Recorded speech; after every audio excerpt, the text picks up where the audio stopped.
We have our first glimpse here at the next powerhouse gaming phone from ROG, which will likely be called the ROG Phone 5.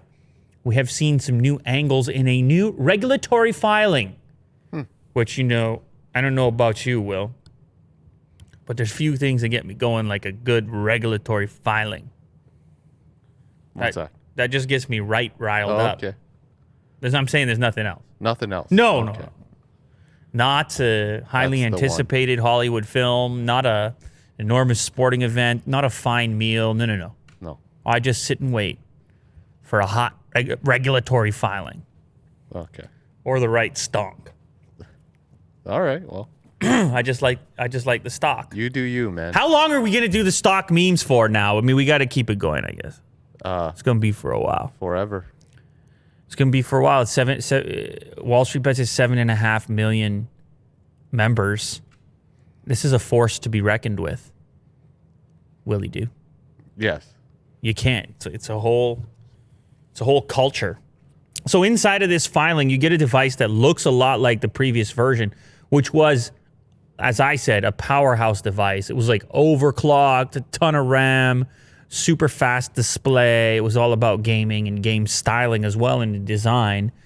This new model has added an interesting design element pulled from the laptop products, which is this sort of display that's on the back of the device. And you can see it if you click the image there in the regulatory filing. I think this was a Chinese regulatory filing, by the way. But we've seen this in their laptops where you can have these little dots on the backside.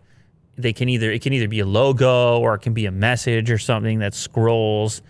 These are active and dynamic. You can set them up to do whatever you please. The other styling of the phone looks actually pretty reminiscent to the previous version, except for the fact that you now have this highlighted red SIM tray. Now, I don't know if the final version maintains that, but it seems to be some subtle red accents so people know that you're part of the ROG family. Some other specifications rumored here. It should carry a Snapdragon 888, no surprise. 6.78-inch AMOLED display, Android 11, 6,000 milliamp hour battery, which is no joke.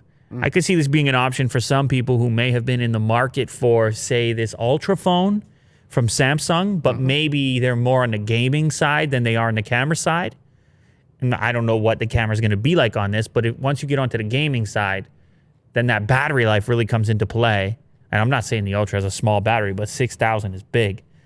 So that'll match all your variety of game sessions. There's some rumor here that it could be called the ROG Phone 4 rather than 5. Huh. I don't know. They went backwards? Was there a 4?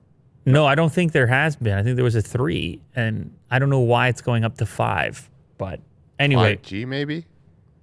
Something like that? What's that? Like something to do with 5G? Oh. ROG 5? I don't know. Will he do? First alpha and then that. He graced you. He blessed you with that.